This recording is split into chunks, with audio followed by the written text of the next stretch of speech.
had the opportunity to confront my biggest monster, Pops. And that's when I knew I'm a violent motherfucker and I didn't care. Mm-hmm. He Right. told my mom she was ready to come back home. No, you're not. Not here, you're not. Right, right. And I meant every bit, I meant every word of it. Um,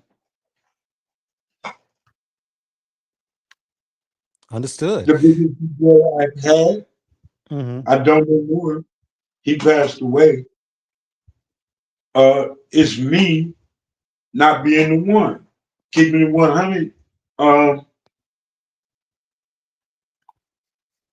I wanted to, but it was too close to home, and I felt that I would hurt my moms and my sister and them if I did that. Then I looked at it on the flip side. If I'd have did it at 17, I'd have been out of prison by now.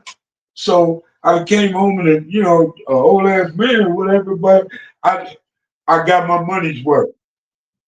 But no, I let things go ahead. It's all I let good. it be. It's all good. Huh? And what it's all good. And one thing about it is revenge is something that is inherent when one injures, but sometimes that dish is best served cold because it's going to burn you with the heat in terms of what you try to serve to others. When you grew up, and this is all going on before 1984, which is a very poignant year because this is when crack hits the streets. So Yeah, the crack epidemic.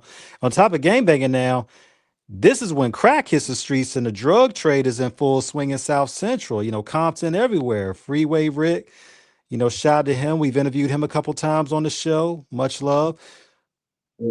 What was it like once the drug trade hit? And this is where you really started seeing the gangs getting fractured because of this.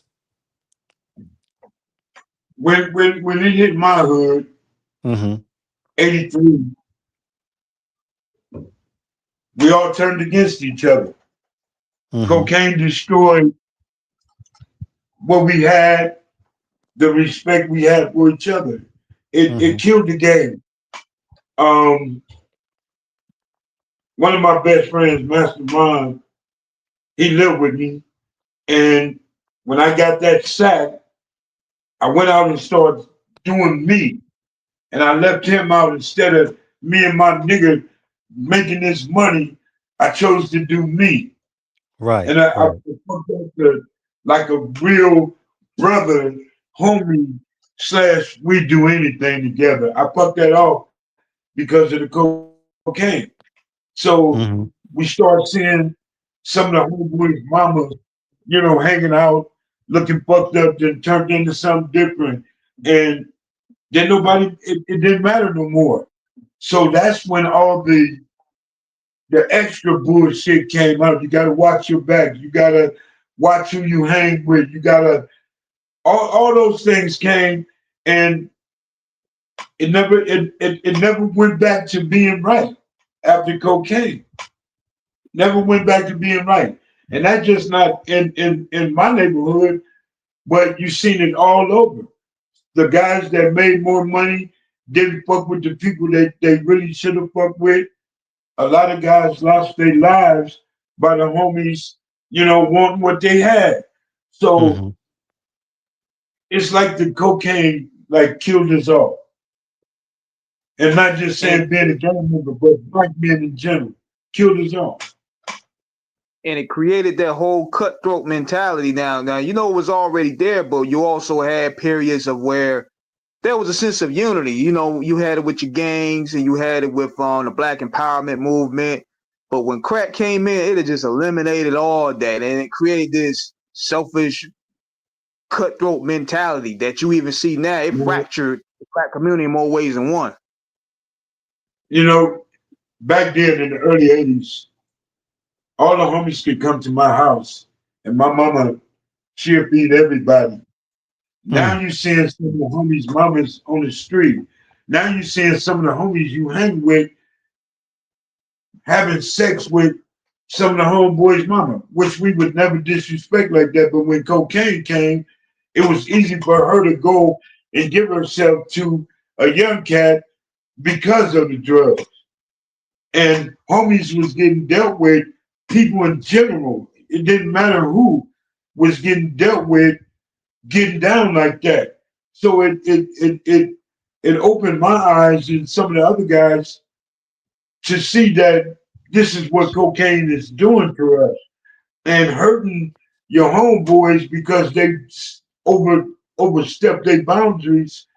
Was It was a must at the time, but it kept going, it kept going, and never turned back from it. Never turned back. When you look at what was going on at that time, Mob, especially when the drug trade was really heavy out there in Los Angeles in general, when you look at guys like Waterhead Bo, Pat Johnson, Harry O, what type of influence did they have on the street in terms of dictating policy and, if necessary, discipline? Man, I look at it like this. Hmm. A quarter piece is just like 5 pounds of cocaine. It's all the Right. same shit. If you Quarter. sold it to your people, we all guilty of. Right. I ain't never been no big time dope dealer, none of that shit. But we all guilty of what it turned our neighborhoods out to be, you know. Hmm. So I don't care if you were selling just 20s, making $10, $100 a night. We all guilty of the same shit. It fucked us up big time. It fucked up. I mean, you can't find a solid cat in 90, 85, 87. It was all over. And everybody that wanted to believe that we done came up out of this or we overcome that, that's a goddamn lie. You look at shit today. These cats out here on every other kind of drug. When cocaine played out, they doing every motherfucking thing around here.